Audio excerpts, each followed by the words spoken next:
1 minute, Peter. So my name is Peter Simon. It's nice to see you all tonight. My pleasure. I may be familiar to some of you. I worked for the Department of Health for 37 years, mostly concerned about child health and child well-being.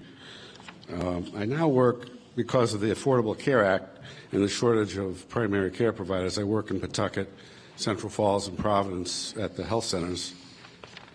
And whenever I see a sick infant or toddler, it strikes me that the number one issue on the parent's mind is getting a letter for their employer to go back to work. So even as I'm trying to get a history, often from a mom who worked all day and doesn't even know when the last time the kid threw up or how many times the kid had diarrhea, I'm working under a handicap that the only thing that I'm being dependent upon is getting that letter to get the mom excused from her absence at work. Now, I know you all don't pay much attention to some of this breaking science. These days are not good for science in general, but keep your eye open on the subject of toxic stress. The first 1,000 days of a child's life, not counting the last 3 to 6 months of their in utero existence, is an incredibly important time for brain development.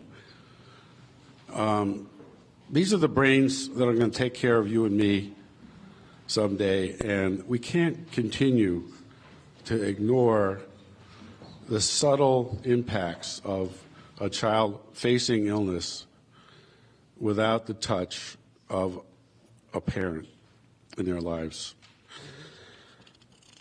Having a long-term view like that is sort of a difficult thing for people who have to run for election every 2 years and have to vote on a budget every year.